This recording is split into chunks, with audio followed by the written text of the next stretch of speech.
ਇਹ ਜੀ ਇੱਕ ਸਪੈਸ਼ਲ ਇਲਾਜ ਕੀਤਾ ਜਾ ਰਿਹਾ ਹੈ ਲੱਕ ਦੀ ਦਰਦ ਦਾ, ਤੇ ਇਹ ਇੱਕ ਦੇਸੀ ਟੋਟਕਾ ਹੈ ਕਿ ਤੁਸੀਂ ਲੱਕ ਦੀ ਜਿਹੜੀ ਦਰਦ ਹੈ ਨਾ ਉਹ ਕਿਸ ਤਰ੍ਹਾਂ ਰਿਮੂਵ ਕਰ ਸਕਦੇ ਹੋ। ਤੇ ਇਹ ਜਿਹੜਾ ਜਨਾ ਇਹ ਜੇ ਹੀਰਾ ਡੈਂਟਰ ਮਸ਼ਹੂਰ ਹੈ ਜਨਾਬ ਸਾਊਥ ਅਫਰੀਕਾ ਦੇ ਵਿੱਚ। ਤੇ ਲੱਕ ਦੇ ਵਿੱਚ ਦਰਦ ਨਿਕਲ ਆਈ ਹੈ, ਹੁਣ ਅੱਲਾ ਜਾਣੇ ਇਹ ਗੱਦੇ ਦੀ ਵਜ੍ਹਾ ਤੋਂ ਨਿਕਲੀ ਹੈ ਜਾਂ ਕੋਈ ਪੁੱਠਾ ਸਿੱਧਾ ਜ਼ੋਰ ਲਾ ਲਿਆ ਉਹਦੀ ਵਜ੍ਹਾ ਤੋਂ ਨਿਕਲੀ ਹੈ। ਤੇ ਇਹ ਵੇਖੋ ਜਨਾਬ ਮੁਹੰਮਦ ਰਫੀਕ ਸੰਧੂ ਸਾਹਿਬ ਇਹਦਾ ਜਨਾਬ ਲੱਕ ਦਾ ਦਰਦ ਇਲਾਜ ਕਰਨ ਲੱਗੇ ਨੇ। ਤੇ ਐਸਾ ਇਲਾਜ ਹੈ ਜਨਾਬ ਇਹ ਗਈ ਜੇ ਉਹ ਗਈ ਜੇ ਉਹ ਗਈ ਜੇ ਉਹ ਗਈ ਜੇ ਇਹ ਨਿਕਲ ਗਈ ਜੇ ਉਹ ਗਈ ਜੇ। ਇਹ ਵੇਖੋ ਬੰਦਾ ਹੀ ਬਾਹਰ ਉਹ ਉੱਠ ਪਿਆ ਜੇ, ਬੰਦਾ ਉਹ ਚੱਲ ਪਿਆ ਜੇ। ਇਹ ਜੇ ਮੌਕੇ ਦੇ ਇਲਾਜ। ਇਹ ਵੇਖੋ ਬੰਦਾ ਵੇਖੋ ਦਰਵਾਜ਼ਾ ਵੀ ਆਪੀ ਖੋਲ ਲਿਆ ਜੇ। ਇਹ ਵੇਖੋ ਜਨਾਬ ਇਹ ਵੇਖੋ ਬੰਦਾ ਦੌੜ ਸ਼ੁਰੂ। ਇਹ ਵੇਖੋ ਜੀ ਇਹ ਮੌਕੇ ਦੇ ਉੱਤੇ ਇਲਾਜ। ਤੇ ਇਹ ਦੇਸੀ ਇਲਾਜ ਜਨਾਬ ਤੁਸੀਂ ਵੇਖ ਸਕਦੇ ਹੋ ਕਿ ਬੰਦਾ ਸਾਊਥ ਅਫਰੀਕਾ ਦੀਆਂ ਸੜਕਾਂ ਦੇ ਉੱਤੇ ਦੌੜ ਸ਼ੁਰੂ ਕਰ ਦਿੱਤੀ ਹੈ ਜਨਾਬ।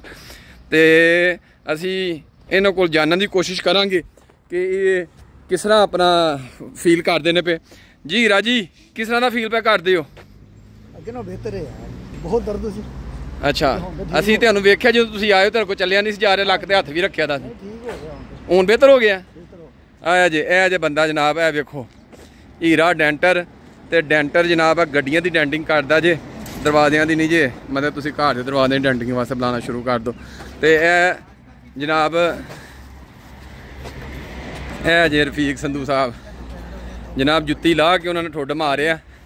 ਤੇ ਭਾਜੀ ਇਹ ਦੱਸੋ ਮੈਨੂੰ ਕਿ ਇਹ ਜਿਹੜਾ ਇਲਾਜ ਕੀਤਾ ਜੇ ਚੁੱਕ ਪਈ ਹੋਈ ਸੀ। ਅੱਛਾ ਇਹ ਚੁੱਕ ਸੀ। ਹਾਂਜੀ। ਤੇ ਇਹ ਕੀ ਤੁਹਾਡੇ ਕੋਲ ਫਾਰਮੂਲਾ ਜਿਹਦੇ ਨਾਲ ਤੁਸੀਂ ਇਲਾਜ ਕਰ ਲਿਆ? ਗੱਲ ਹੁੰਦੇ ਨੇ ਇੰਜ ਕਰਕੇ ਵਿੱਚ ਫਸੇ ਹੋਏ ਅਚਾਨਕ ਬੰਦਾ ਜਦੋਂ ਉੱਠਦਾ ਹੈ ਜਾਂ ਬਹਿੰਦਾ ਇਹ ਨਿਕਲ ਜਾਂਦਾ। ਅੱਛਾ ਇਹਨੂੰ ਜਿਹੜਾ ਝਟਕਾ ਮਰਵਾਇਆ ਉਹਦੇ ਚ ਆਪਣੀ ਜਗ੍ਹਾ ਤੇ ਬਹਿ ਗਿਆ ਸਭ। ਅੱਛਾ ਇਹ ਦੱਸੋ ਕਿ ਤੁਹਾਡਾ ਇਹ ਫੀਸ ਕਿੰਨੀ ਹੁੰਦੀ ਹੈ ਇਹਦੀ? ਇਹਦੀ ਕੋਈ ਫੀਸ ਨਹੀਂ, ਫੀਸ ਵੀ ਲਾਓ। ਸਾਊਥ ਅਫਰੀਕਾ ਦੇ ਵਿੱਚ ਜਨਾਬ ਸਾਊਥ ਅਫਰੀਕਾ ਦੇ ਵਿੱਚ ਫ੍ਰੀ ਇਲਾਜ।